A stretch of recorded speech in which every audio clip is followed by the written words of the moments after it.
Topic डालो cavity in non conducting sphere. Non conducting sphere में cavity, cavity मतलब इसको थोड़ा सा खोखला कर देंगे, अंदर से होलो कर देंगे, यहाँ पे कुछ पार्ट अंदर से काट के बाहर निकाल लेंगे तो अंदर एक वैकेंट स्पेस बनेगा, उस वैकेंट स्पेस को हम बोलेंगे कैविटी।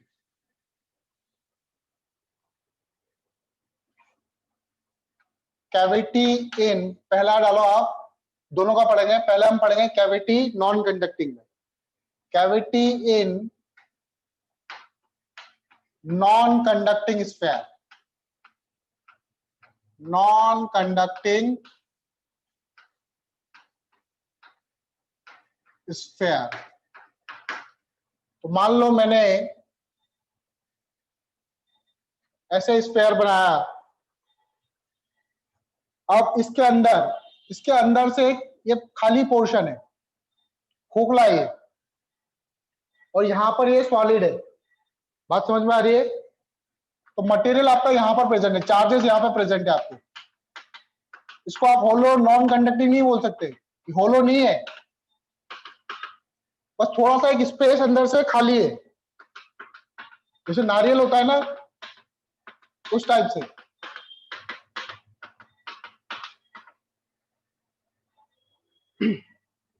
तो इस पे चार्ज दे रखा है हमको, क्यू चार्ज है, और रेडियस हमको दे रखी है, अंदर वाली रेडियस दे रखी है आपको R1, जो कैविटी है उसकी रेडियस दे रखी है R1, और जो पूरा स्फेयर है उसकी रेडियस दे रखी है R2। तो Q इसकी चार्ज डेंसिटी है, तो रो कैसे निकलेगा? रो बराबर Q वॉल्यूम, वॉल्यूम में देखो अंदर यहां पे तो चार्जेस नहीं है, केवल इतने पोर्शन में, तो बाहर वाले वॉल्यूम में से अंदर वाले का स्फेयर का माइनस कर दो, 4/3 पाई R2 का क्यूब माइनस 4/3 पाई R1 का क्यूब। तो 4/3 पाई कांस्टेंट आ जाएगा, अंदर आएगा R2 का क्यूब माइनस R1 का क्यूब। तो ये हो जाएगी चार्ज डेंसिटी। अब मुझे यहां पर अलग अलग पॉइंट दे रखे हैं, अलग अलग पॉइंट लेते हैं। एक पॉइंट लेता हूं मैं इस कैविटी के अंदर, ए पॉइंट। एक पॉइंट लेता हूं मैं मटेरियल के अंदर, बी पॉइंट। और एक पॉइंट लेता हूं मैं सरफेस पर, सी पॉइंट। तो ए पॉइंट, बी पॉइंट और सी पॉइंट पे इलेक्ट्रिक फील्ड निकालते हैं, फिर पोटेंशियल निकालेंगे हम लोग बाद में। पहले निकालते हैं हम लोग इलेक्ट्रिक फील्ड। तो 4A, ए पॉइंट के लिए, ए पॉइंट जो है वो कहां पे लाई कर रहा है? वो लाई कर रहा है आपका कहां पर? कैविटी के अंदर। तो अकॉर्डिंग टू गॉस लॉ आप क्या करोगे? यहां पर ऐसे स्फीयर बनाओगे, गॉसियन सरफेस। बात समझ में आ रही है? क्या बनाओगे? शॉर्ट में लिखता हूं मैं, गॉसियन सरफेस। डायग्राम को ध्यान से, आपके पास अगर अलग कलर का पेन हो तो आप अलग कलर के पेन से इसको बनाओ। डिफरेंट कलर का जो पेन आते हैं, जैसे रेड वगैरह, ग्रीन वगैरह, उस तरह का यूज करो, ठीक है? तो यहां पर आपने ए पॉइंट के लिए इस तरह से गॉसियन सरफेस बनाई, और फिर आपने यहां पर गॉस लॉ लगाया। अकॉर्डिंग टू गॉस लॉ तो बताओ कितना इलेक्ट्रिक फील्ड आना चाहिए? Integral E dot d A vector equal to होता है Q in by epsilon naught. अब इसके अंदर तो कोई भी चार्ज नहीं है, तो क्यू इन क्या हो जाएगा? जीरो। तो क्यू इन जीरो हो गया, इसका मतलब इलेक्ट्रिक फील्ड भी क्या होगा? इलेक्ट्रिक फील्ड भी जीरो ही होगा। तो पॉइंट ए मतलब कैविटी के अंदर कोई पॉइंट है, तो वहां पर इलेक्ट्रिक फील्ड क्या होगा? नॉन कंडक्टिंग स्फीयर के केस में भी जीरो होगा। अब बी पॉइंट की बात करें, 4 पॉइंट बी,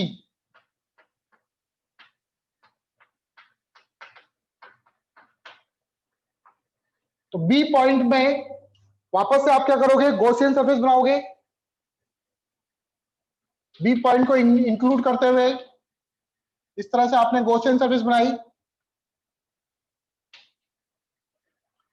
वापस से गॉस लॉ लगाओ।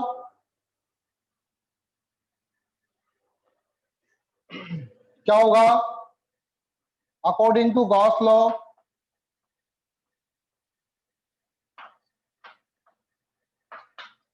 Integral close integral E dot d A vector equal to Q in by epsilon naught. अब इलेक्ट्रिक फील्ड लाइंस, सरफेस यहां से चालू हो रही है, इलेक्ट्रिक फील्ड लाइंस ऐसे निकल रही होगी।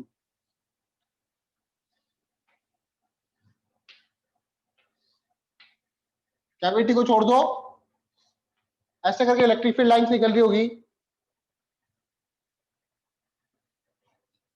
ठीक है। और मेरी गॉसियन सरफेस ये, एरिया वेक्टर भी बाहर की तरफ होगा, तो ई एरिया कितना होगा, मान लो इसकी रेडियस ले ली मैंने आर, तो 4 pi small R square into cos 0। अब क्यू इन क्या होगा, ये वाले स्फेयर में से जो वैकेंट स्पेस है इसका वॉल्यूम को माइनस कर दो और रो से मल्टीप्लाई कर दो, तो रो इंटू 4/3 पाई कॉमन, अंदर आएगा R cube minus small r1 cube. बात समझ में आ रही है, डिवाइडेड बाय एप्सिलॉन नॉट। यहां से सॉल्व करेंगे, ई जो आएगा, ई आपका 0 नहीं आएगा, ठीक है। cos 0 की value 1, 4/3 pi R cube minus r1 का क्यूब, और नीचे आ जाएगा 4 pi epsilon naught R square. इसको चाहो तो आप के लिख सकते हो 1/, तो फाइनली आपका इलेक्ट्रिक फील्ड आएगा ये। समझ गए।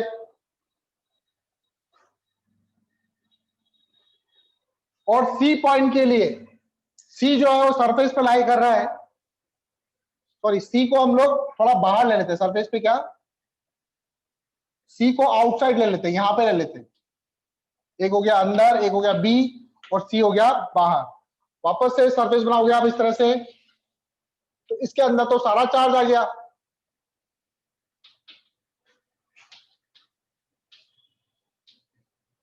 इसके अंदर तो सारा चार्ज आ गया, तो ये जो स्फेयर है ये एज अ पॉइंट चार्ज की तरह बिहेव करेगा। तो 4 point C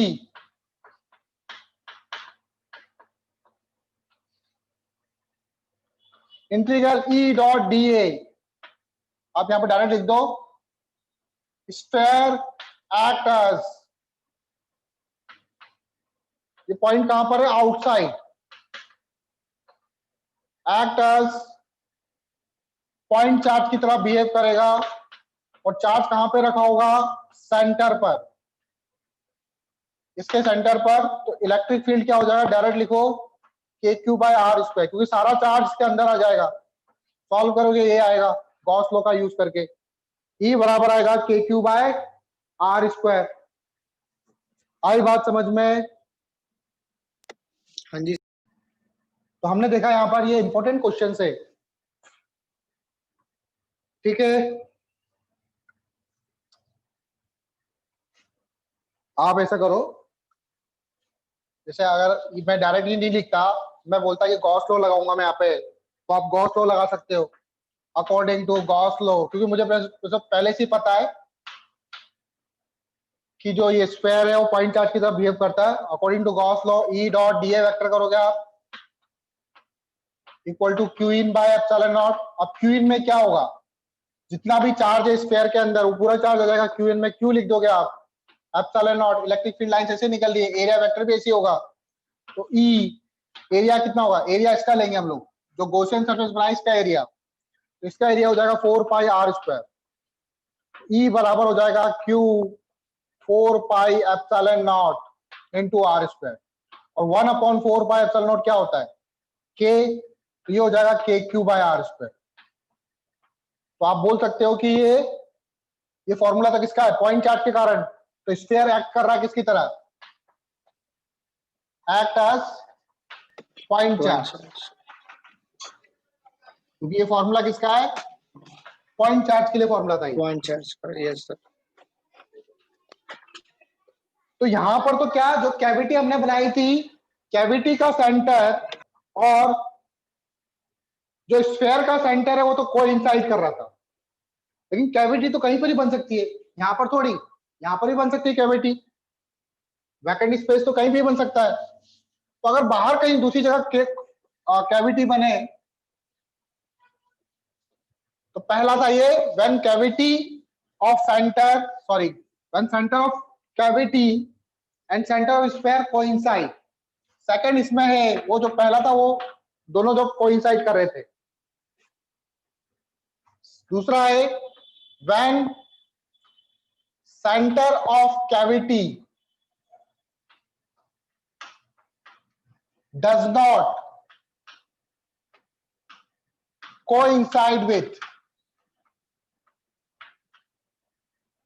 not coincide with center of sphere. जब कैविटी का सेंटर स्फीयर के सेंटर से कोइंसाइड ना करे। तो देखो मान लो मैंने एक स्फीयर बनाया इस तरह से, इसकी रेडियस थोड़ी ज्यादा ले लेते हैं इस बार, इसकी रेडियस ले ली मैंने 4r, 4r इसकी रेडियस ले ली, और इसके सेंटर से r दूरी पे गया, दिख रहा है आप लोगों को, r दूरी पे गया, और यहां पर मैंने कैविटी बनाई कितने रेडियस की, इसकी रेडियस भी कितनी है, r। देखो r r r 2r और ये डिस्टेंस भी r हो जाएगी, तो 4r हो जाएगा। ठीक है, तो ये कैविटी है आपकी, ये कैविटी का सेंटर, जो चार्जेस है वो यहां पर प्रेजेंट है इन बाकी इलाकों में।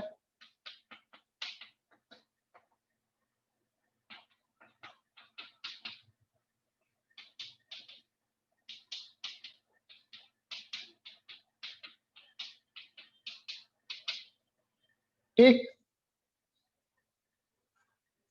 अब अगेन मैं अलग अलग पॉइंट लूंगा। केस 1 लेंगे हम लोग, पहले केस 1 लेता हूं मैं।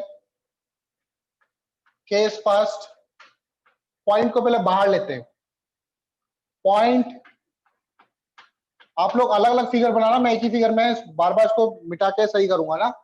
Point lie outside the sphere, outside the sphere, sphere के बाहर लाई कर रहा है पॉइंट। ठीक है, तो स्फीयर के बाहर लाई कर रहा है, मतलब यहां पे कहीं लाई कर रहा है मान लो, और इसकी डिस्टेंस दे रखी है यहां से स्मॉल r। ये पॉइंट आपका P, यहां पे आपको इलेक्ट्रिक फील्ड निकालना है इसके कारण। तो इस पे पूरे पे चार्ज कैसा है, पॉजिटिव, इस खाली जगह पे कोई भी चार्ज नहीं है। तो देखो कैविटी वाले क्वेश्चन को कैसे करते हैं हम लोग। अगर मैं मान लूं कि इस पूरे पे चार्ज है, इस पे भी मान लेता हूं पॉजिटिव चार्ज, और जहां पे ये स्फीयर है यहां पे पॉजिटिव और नेगेटिव दोनों मान लेता हूं। नेगेटिव चार्ज जब इसको यहां पे रखूंगा, तो इसके जो पॉजिटिव चार्ज है, इस पे पॉजिटिव मान लिया मैंने। एक बार तो मानूंगा कि कंप्लीट पूरे स्फीयर को, पूरे स्फीयर के कारण यहां पे इलेक्ट्रिक फील्ड कितना है, और फिर दूसरी बार इस कैविटी में अपोजिट चार्ज लेके यहां पे इलेक्ट्रिक फील्ड निकालूंगा। फिर दोनों को जब मैं जोड़ूंगा तो ये इसके इफेक्ट को कैंसिल आउट कर देगा, तो जितने पॉजिटिव उतने नेगेटिव। ये बात समझ में आई क्या? Yes sir. Inder, yes sir. ये बात समझ में आई? Yes sir. तो मैंने इस कैविटी को हटा दिया यहां से, मैंने मान लिया अब कैविटी नहीं है, ये कैविटी नहीं है, यहां पर पॉजिटिव चार्ज ये पूरा। आप लोग दोबारा फिगर बनाना, याद रखना, दोबारा फिगर बना के इसको सही करना। तो यहां पर इसके कारण इलेक्ट्रिक फील्ड किधर होगा, ऐसे, क्योंकि पॉजिटिव चार्ज है। कितना होगा, E बराबर के क्यू सॉरी क्यू नहीं लेंगे, जब कैविटी थी के Q1 बाय R, ठीक है, Q1, चलो जो दिख रहा है आप लोगों को, मैं मान लेता हूं जब कैविटी थी इसमें तब इस पे चार्ज था Q। अब ये जो चार्ज है, ये चार्ज भी तो एक्स्ट्रा ऐड हुआ है, इसलिए इसका चार्ज अब चेंज हो गया Q1।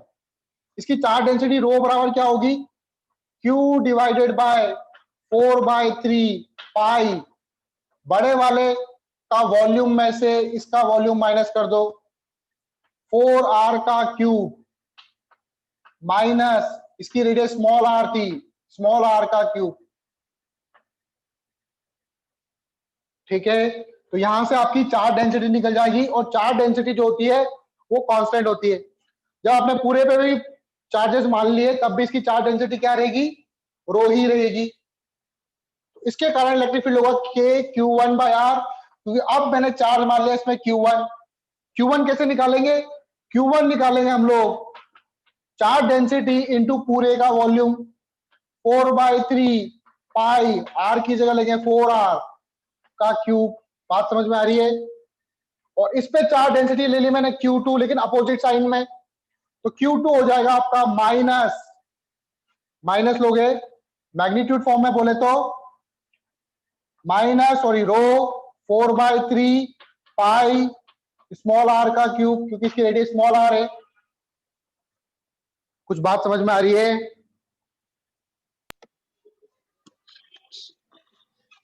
इसको E1 बोल दो,